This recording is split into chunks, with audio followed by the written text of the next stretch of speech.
मैं इस संपूर्ण सृष्टि में किसी का नहीं हूं और ना कोई मेरा है।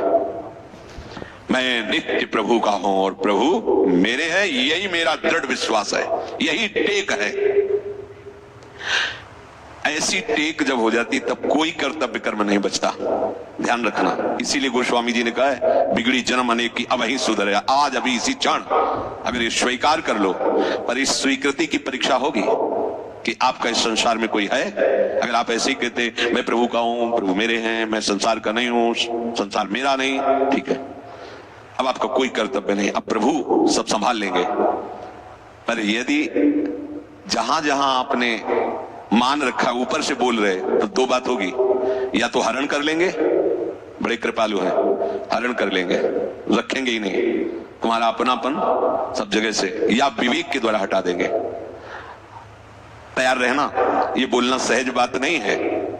बड़े कृपालु है, उनकी दो लीलाएं होती हैं, एक विवेक लीला होती है, एक विनाश लीला होती है। तो अगर आप ये बोलने की हिम्मत कर रहे हैं कि संसार में कोई भी मेरा नहीं है और मैं इस संसार में किसी का नहीं हूं, तो जिन जिन को अपना माने हुए हैं आप तैयार हो जाइए। या तो इतना बलशाली विवेक पैदा होगा कि राग नष्ट हो जाएगा, और नहीं तो बाहर से उनकी सामग्री हटा लेंगे कि तुम्हारा तो कुछ है नहीं है। अब फिर रोते घूमो कि मैं तो प्रभु का भरोसा लिया था, देखो ऐसा भगवान को नहीं करना चाहिए। तो पहले समझ लीजिए, इसके बाद कोई कर्तव्य नहीं रहता उपासक का, पूरी की पूरी डोर भगवान संभाल लेते हैं। महान आनंद। पर ये बोलना बहुत होश में, प्रभु के धाम में हो, मेरा कोई नहीं है आपके सिवा, तो जो जो आपने अपना मान रखा वो सब वो घसीट लेंगे, क्योंकि वो कर तुम अकर तुम अन्यथा कर तुम सर्व समर्थ है। दो प्रकार से, या अंदर से विवेक से वैराग्य प्रकट करके, या बाहर से राग ही हटा लेंगे, वो जगह नहीं रखेंगे जिसे आप अपना कह रहे हो। तैयार रहना। और यदि वास्तविक हृदय से ऐसी बात आ जाए तो उसी समय वो महात्मा हो गया। उसी समय करो सत्य, सत्य माने तत्काल, क्षिप्रम भवति धर्मात्मा, उसी समय बहुत जल्दी वो महात्मा बन जाता है। कितना सुंदर सिद्धांत है। अब अपने लिए कोई कार्य नहीं रह गया है। अपने लिए कितना कार्य था कि संसार में कोई हमारा न रह जाए। लोग रोते हैं इस बात पर, हमें संसार में कोई प्यार नहीं करता, कोई अपना नहीं। तो यही तो सिद्धि है। आओ इधर, हमारे मार्ग में ये लाभ है कि कोई हमें प्यार न करे। भर्तरी जी ने भगवान शंकर से जब प्रसन्न हुए, प्रकट हुए, तो वरदान मांगा कि कभी कोई सम्मान से मुझे एक टुकड़ा भी न दे, क्योंकि ये सम्मान, ये प्यार प्रभु से विमुख कर देता है। देखो हम जी तुम्हारे बिना जी नहीं सकते, तुम चले गए तो मेरा क्या होगा। अब वो उसकी बात में ही समझो तुम्हें कितना प्यार कर रहा हो। क्या कह रहा है? तुम चले गए तो मेरा क्या होगा। ये प्यार है? क्या सोच रहा है वो? मेरा क्या होगा। बस पकड़ लो, कोई तुम्हारा लगे। कोई तुम्हें जो बहुत प्यार करता हो उसकी बात सुनना, उसमें आप अगर विवेक जागृत है तो उसमें गंध मिलेगी केवल स्वार्थ की, केवल स्वार्थ की। कहीं किसी कोने में तुम्हें प्यार नहीं मिलेगा। पूरी प्यार की जो स्वांग भरी वृत्ति है उसमें केवल स्वार्थ नृत्य कर रहा होगा, केवल वासना नृत्य कर रही होगी, केवल कामना का तांडव होगा। बस विवेक से देखना, अगर विवेक नहीं तो सब फंसे हुए तो उसी में है। रहो न कबहू कतहु कछु मेरो अपनो काम, यह है जीवन मुक्तता, किसी साधन से नहीं, केवल प्रभु। इसीलिए बार बार चर्चा में कहते हैं आश्रय से बढ़कर कोई बात नहीं है। मेरे प्रभु, मेरा कोई नहीं। देवर्षि नारद जी अपने पूर्व जन्म की बात जब भगवान श्री कृष्ण द्वैपायन व्यास देव जी को बताते हैं तो कहते हैं, एक माँ थी जब वो मरी तो मुझे बहुत आनंद आया कि भगवान ने एक बंधन था वो भी समेट लिया, आप तो बस निर्विघ्न में चल पड़ा भगवत प्राप्ति के लिए। ये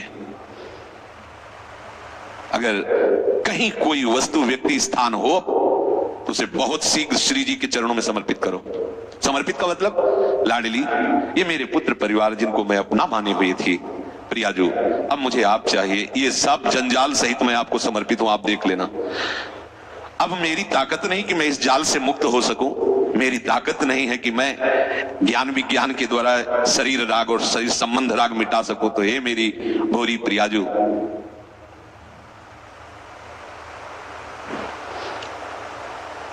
मैं जैसा भी हूं बस आपका, आप समान। वो बहुत मृदु भाव से समेट लेंगे आपका राग, निश्चित। ये जब तक आपका कुछ है तब तक आपका साक्षात्कार नहीं होता। आप समझ लीजिए, कुछ भी एक तिनका भी, पूरे ब्रह्मांड में एक भी यदि कोई शत्रु है तो भगवत प्राप्ति नहीं होगी, और एक भी यदि मित्र है तो भगवत प्राप्ति नहीं होगी।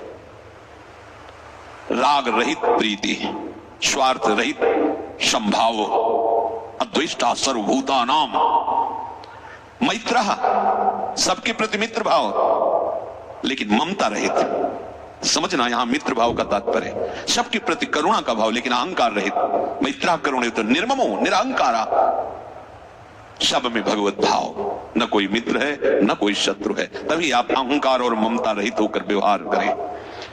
प्रभु सेवा में ही सने तन मन बुद्धि तमाम। मेरी जितनी इंद्रिया मन बुद्धि है अब केवल प्रभु सेवा हेतु वो उठती चेष्टा होती।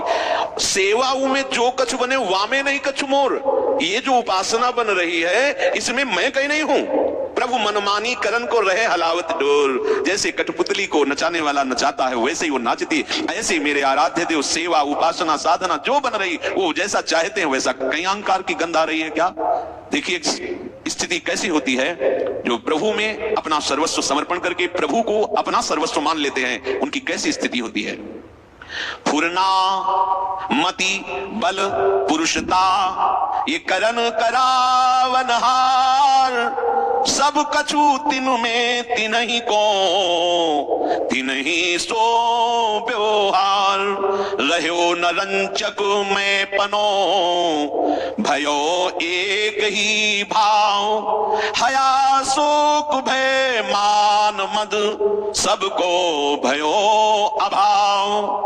कह रहे कि हमारे हृदय में अब जो भी स्फुरणा होती है वो प्रभु के द्वारा प्रेरित होती है, मेरे अहम के द्वारा नहीं होती। अब हमारे हृदय में स्फुरित जो हो रहा है, शास्त्रों में वर्णन है कि हृदय में जो स्फुरित होता है वो या तो कोई सिद्ध पुरुष वैसा ही आचरण करता है या मूर्ख पुरुष आचरण करता है। ध्यान रखना, अपने ना पूरे के पूरे पागल हैं और न सिद्ध हैं, इसलिए बहुत होश में रहने की। या तो एकदम पागल जो है जैसा स्फुरित हुआ हो रहा है उसको कोई मतलब नहीं, ऐसे सिद्ध पुरुष है, क्योंकि अब उसके हृदय में जो स्फुरणा होगी वो उसी कोटि की होगी। ऐसा नहीं कि त्रिगुणात्मिका माया के द्वारा स्फुरणा हो रही, या कोई दृश्य देख लिया, या कुसंग हो गया, या वस्तु व्यक्ति के संग के प्रभाव से स्फुरण नहीं, ये सब खत्म। अब केवल भागवती की स्फुरणा उसके हृदय में होती है। स्फुरणा जैसी हुई वैसा करना वो केवल सिद्ध पुरुषों के लिए है। उपासक को स्फुरणा हुई उसको जांचो, शास्त्र सम्मत है या शास्त्र विरुद्ध है। विरुद्ध है तो स्फुरणा को संकल्प मत बनने दो, उसको वही नष्ट करो विवेक के द्वारा, मत मानो उसे। अगर स्फुरणा के अनुसार करते रहे तो पतित हो जाओगे। स्फुरणा के अनुसार केवल सिद्ध पुरुष, क्योंकि उसके हृदय में अब वही स्फुरणा होगी जो प्रभु प्रेरित करते हैं। मति बल पौरुषता